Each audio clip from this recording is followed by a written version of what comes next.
नमस्कार दोस्तों, आपके अपने चैनल लाइफ स्टडीज विद आशु पर स्वागत है। सबसे पहले आपको और आपके पूरे परिवार को होली की ढेर सारी शुभकामनाएं। आज हम लोग इस वीडियो के माध्यम से देखेंगे 2022 की जनवरी और फरवरी माह के दिए गए उच्चतम न्यायालय व उच्च न्यायालयों द्वारा कुछ महत्वपूर्ण निर्णय जो आपके आने वाले आगामी परीक्षाओं के लिए काफ़ी हेल्पफुल होगा। चलिए तो आज विस्तारपूर्वक देखते हैं। आज का पहला मामला देखते हैं।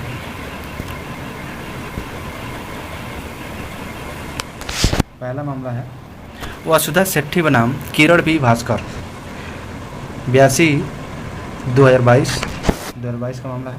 न्यायमूर्तिगण जस्टिस अजय रस्तोगी और जस्टिस अभय एस अशोक। उच्चतम न्यायालय ने इस मामले में कहा कि बच्चे की कस्टडी के मुद्दे पर फैसला करते समय माता पिता को भारत छोड़ने और बच्चे के साथ विदेश जाने का निर्देश नहीं दे सकती। ठीक है। न्यायालय ने कहा कि नाबालिग बच्चे की कस्टडी देते समय माता पिता को विदेश जाने का आदेश निजता के अधिकार का उल्लंघन है। कहा जा रहा है कि जो बच्चा अगर कस्टडी में है, कस्टडी में किसी अपराध से के वजह से अगर कस्टडी में है, जुडिशरी कस्टडी हो या पुलिस कस्टडी अगर है, तो वो माता पिता के संरक्षण में है तो माता पिता को विदेश जाने की इजाज़त नहीं दी जा सकती। लेकिन अगर किसी संरक्षण गृह में है या किसी न्यायालय की निगरानी में है तो उनके माता पिता को विदेश जाने की निजता के अधिकार का उल्लंघन होगा, उन्हें रोका नहीं जा सकता। ठीक है। अगला मामला देखते हैं। तो अरुणाचल गोंडा बनाम पुन्नु स्वामी न्यायमूर्तिगण है जस्टिस अब्दुल नज़ीर और जस्टिस कृष्ण मुरारी 66-59-2011 का मामला है जो 2022 में डिसाइड किया गया। इस मामले में सर्वोच्च न्यायालय ने कहा कि यदि हिंदू महिला निसंतान और बिना वसीयत के मर जाती है तो विरासत में प्राप्त संपत्ति मूल स्रोत को वापस लौट जाती है। यहाँ आपको बता दें, कोई भी हिंदू महिला दो प्रकार से संपत्ति प्राप्त करती है, अपने माता पिता या अपने ससुर से। अगर अपने माता पिता से प्राप्त महिला है, चलिए बताने से पहले इस मामला को देखते हैं हम लोग।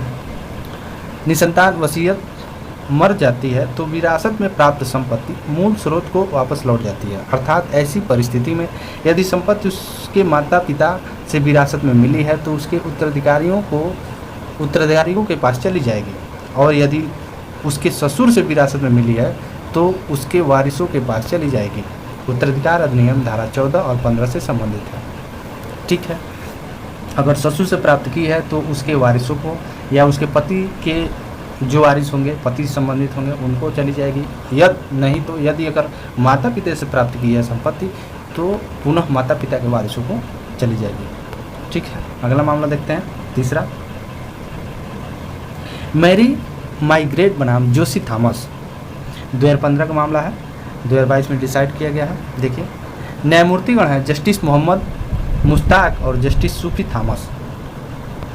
इस मामले में केरल उच्च न्यायालय ने तलाक की डिग्री को बरकरार रखते हुए कहा कि शांतिपूर्ण और सौहार्दपूर्ण पारिवारिक माहौल को बनाए रखने के लिए मानसिक रूप से बीमार जीवन साथी यानी पत्नी का इलाज नहीं कराना उसके साथ क्रूरता के कृत्य के अंतर्गत माना जाएगा यानी आएगा।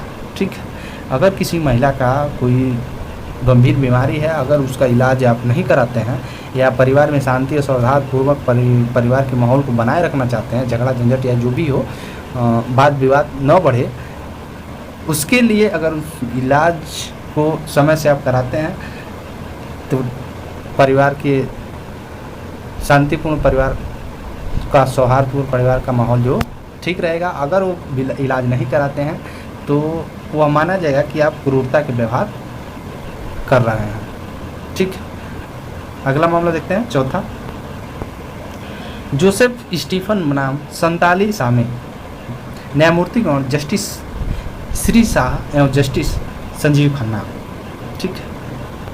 इस मामले में सर्वोच्च न्यायालय ने कहा कि उच्च न्यायालय सीआरपीसी की धारा 401 के तहत अधिकार क्षेत्र का प्रयोग करते हुए दोष मुक्ति के निष्कर्ष को दोष सिद्धि में परिवर्तन नहीं कर सकता। यहाँ बता दें, ये CRPC का चैप्टर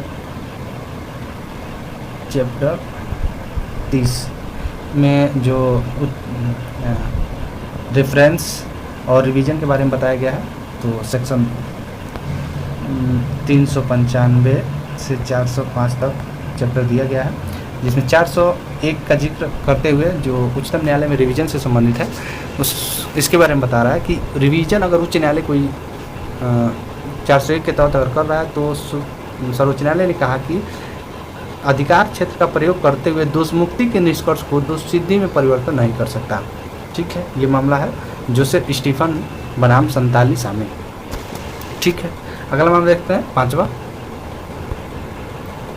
मध्य प्रदेश राज्य बनाम RD शर्मा, 2022 का मामला देखिए, जस्टिस चंद्रचूड़ और जस्टिस बेला एस त्रिवेदी। इस मामले में सर्वोच्च न्यायालय ने टिप्पणी करते हुए कहा कि समान कार्य के लिए समान वेतन किसी भी कर्मचारी में निहित मौलिक अधिकार नहीं है, हालांकि यह सरकार द्वारा प्राप्त किया जाने वाला एक संवैधानिक लक्ष्य है। ठीक है, यह मूल अधिकार के तहत आप मांग नहीं कर सकते। ये DPSP जो न्यायालय द्वारा परिवर्तनीय नहीं है। ठीक है, अगला मामला देखते हैं, 6वां। पिंकू उर्फ जितेंद्र बनाम उत्तर प्रदेश राज्य, 2013 का मामला, जस्टिस अरविंद कुमार मिश्रा एवं जस्टिस विकास बुद्धवार। ठीक है, इस मामले में इलाहाबाद उच्च न्यायालय ने अलीगढ़ के गांधी पार्क क्षेत्र में एक युवक की हत्या के मामले में एक महिला समेत 2 व्यक्तियों को हत्या के दोषियों की उम्र कैद की सजा को रद्द करते हुए, यानी कि लोअर कोर्ट ने उम्र कैद की सजा सुनाई थी, जिसके अपील में इलाहाबाद उच्च न्यायालय में अपील में ये इस उम्र कैद की सजा को रद्द करते हुए कहा कि भले ही 99 अपराधी छूट जाएं, किंतु एक निर्दोष को सजा नहीं होनी चाहिए। यह मामला भारतीय दंड संहिता की धारा 302 रेड विथ 34 और 114 से संबंधित है। ठीक है, अगला मामला देखते हैं, 7वां। अतुल मिश्रा बनाम उत्तर प्रदेश राज्य एवं न्यायमूर्तिगण राहुल त्रिवेदी, बेल एप्लीकेशन है 53,947, 2021 का मामला, जो 2022 जनवरी में डिसाइड किया गया। इस मामले में इलाहाबाद उच्च न्यायालय ने कहा कि पॉक्सो अधिनियम का उद्देश्य नौजवानों के मध्य प्रेम प्रसंग संबंधों को अपने दायरे में लाना नहीं है। ठीक है, जो पॉक्सो अधिनियम है उसके उद्देश्यों को यहाँ जिक्र किया गया है। न्यायालय ने आरोपी को जमानत दे दी क्योंकि वह 14 वर्षीय लड़की से प्रेम करता था तथा दोनों ने एक मंदिर में शादी कर ली। 2 वर्ष साथ रहने के दौरान उसका एक बच्चा हुआ। न्यायालय ने कहा कि बच्चे को उसके माता पिता के प्यार और स्नेह से वंचित करना बेहद कठोर और अमानवीय होगा। ठीक है, अगला मामला देखते हैं, 8वां। डॉक्टर उत्तरा बनाम डॉक्टर शिवप्रियम, अपील 448, 2020। न्यायमूर्तिगण ए मोहम्मद मुश्ताक एवं जस्टिस सोफी थॉमस। इस मामले में केरल उच्च न्यायालय ने कहा कि जब पति पत्नी में कोई दोष नहीं, मतलब पति पत्नी में कोई विवाद ही नहीं हो और वह शादी रखने के लिए तैयार हो, मतलब शादी को बनाए रखना चाहते हैं, तो जानबूझकर बिना आनाकानी के लंबे समय तक अलग रहना तलाक का आधार नहीं हो सकता। ठीक है, आप लोग समझ रहे होंगे। अगला मामला देखते हैं, 9। एक्स बनाम रजिस्ट्रार जनरल मध्य प्रदेश उच्च न्यायालय, न्यायमूर्तिगण जस्टिस एल नागेश्वर राव एवं न्यायमूर्ति BR गवई।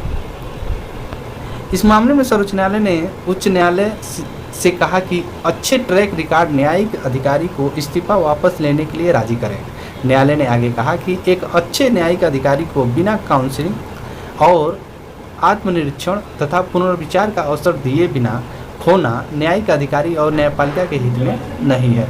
ठीक है, अगला मामला देखते हैं, 10वां। सत्य सिंह बनाम उत्तराखंड राज्य, देख सकते हैं 2014 मामला 2022 में डिसाइड किया गया।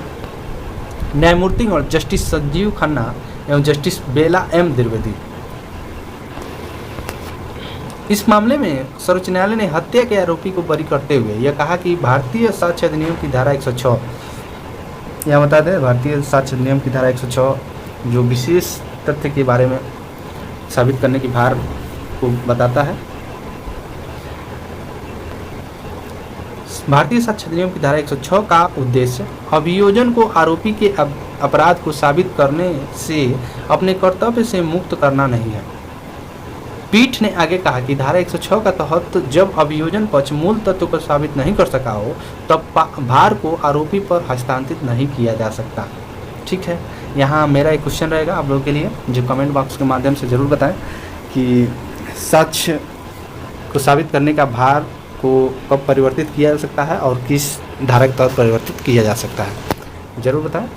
ठीक है, और यहाँ बता दें जो एविडेंस एक्ट की धारा 106 का जिक्र किया गया है उसमें एक इलिस्ट्रेशन है जिसमें बताया गया है कि कोई एक व्यक्ति है जो विदाउट टिकट का रेलवे में यात्रा करता है। टीटी के पकड़े जाने पर ये बताया कि वहाँ कहा जाता है कि जो व्यक्ति विदाउट टिकट है उसी को वहाँ साबित करने का भार होगा, वो वही सिद्ध करेगा कि उसके पास टिकट है कि नहीं है।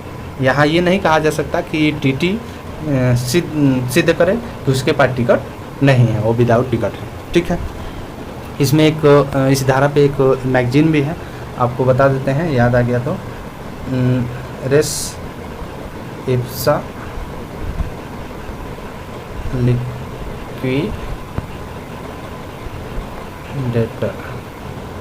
लिक्विडेटर।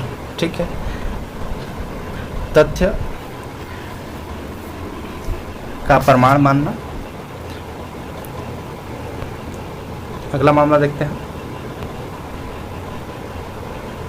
11 अयान अली बनाम उत्तराखंड राज्य क्रिमिनल रिवीजन है 2021, न्यायमूर्ति आरसी खुलबे।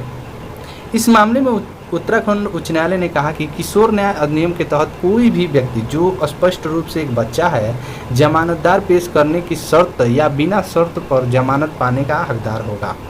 इसे एक परीक्षा अधिकारी की देखरेख या अन्य योग्य व्यक्ति की देखरेख में रखा जाएगा। न्यायालय ने आगे कहा कि एक किशोर के संबंध में जमानती एवं गैर जमानती अपराध के बीच अंतर को समाप्त कर दिया गया है।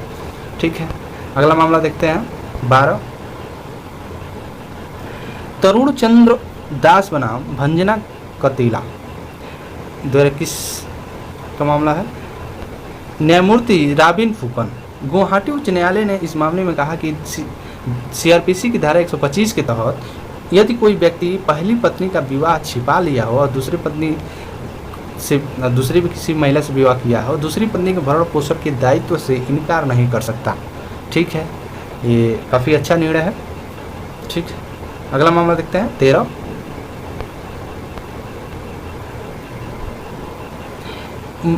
मैनुअल बनाम केरल राज्य, न्यायमूर्ति जस्टिस एडपांगत। इस मामले में ये बता दें कि ये मामला आपको एक सेपरेट वीडियो द्वारा भी बताया है, विस्तार पूर्वक बताए हैं और वहाँ भी आप देख सकते हैं, यहाँ भी आपको बता देते हैं।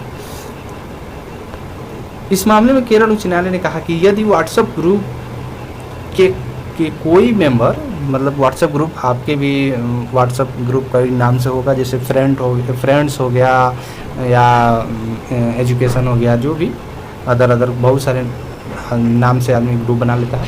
उसमें कहा जाता है कि कोई मेंबर आपत्तिजनक फ़ोटो वीडियो शेयर करता है तो उस ग्रुप, अगर आपत्तिजनक कोई वीडियो या फ़ोटो शेयर करता है तो उस ग्रुप के एडमिन को परोक्ष रूप से उत्तरदायी नहीं ठहराया जा सकता। इसलिए कहा गया क्योंकि आपराधिक कानून में परोक्ष दायित्व तो केवल तभी तय किया जा सकता है जब कोई कानून ऐसा निर्धारित करे। यहाँ बता दें, ये इस केस को डिसाइड करते हुए केरल हाईकोर्ट ने कहा कि कोई भी व्हाट्सएप ग्रुप है और उस ग्रुप का एडमिन, अगर उस ग्रुप का एडमिन क्रिएट उस ग्रुप को किया हुआ है तो उस मेंबर का वो एडमिन मालिक नहीं होगा और उस एडमिन का जितने मेंबर होंगे वह नौकर नहीं होंगे। तो इस तरह वहाँ उत्तरदायित्व, प्रातिनिधिक उत्तरदायित्व का सिद्धांत लागू नहीं होगा। तो इसलिए ये कहा जा सकता है कि जो एडमिन होगा वो इस मामले में उत्तरदायी नहीं होगा, स्वयं वो व्यक्ति उत्तरदायी होगा जो आपत्तिजनक फोटो वीडियोज शेयर करता है। ठीक है, अगला मामला देखते हैं 14 अशोक कुमार बनाम केंद्र शासित जम्मू कश्मीर राज्य, न्यायमूर्ति जस्टिस मोहन लाल। ठीक है। जम्मू कश्मीर एवं लद्दाख उच्च न्यायालय ने इस मामले में कहा कि विवाह का वादा जिसमें दो वयस्कों में शारीरिक संबंध स्थापित हों तो ऐसा मामला प्रेम संबंध का मामला है और यह किसी भी प्रकार से आईपीसी की धारा 375 के तहत बलात्कार की परिभाषा के दायरे में नहीं आएगा। ठीक है। तो इस तरह आपने देखा आज के कुछ महत्वपूर्ण निर्णय जो आपके आने वाले एग्ज़ाम के लिए काफ़ी हेल्पफुल होंगे। तो अगर ये वीडियो आपके पसंद आया हो तो लाइक सब्सक्राइब करना ना भूलें और इसी तरह अपना प्यार बनाए रखें। आगे भी ऐसे वीडियो बनाने की कोशिश करेंगे जो आपके आने वाले एग्ज़ाम के लिए काफ़ी हेल्पफुल होंगे, जानकारी के लिए आपको भी अच्छा रहेगा। तो इस तरह हम और अपनों का ख्याल रखें, बड़ों का आदर करें, छोटों का सम्मान करें। जय हिंद, नमस्कार।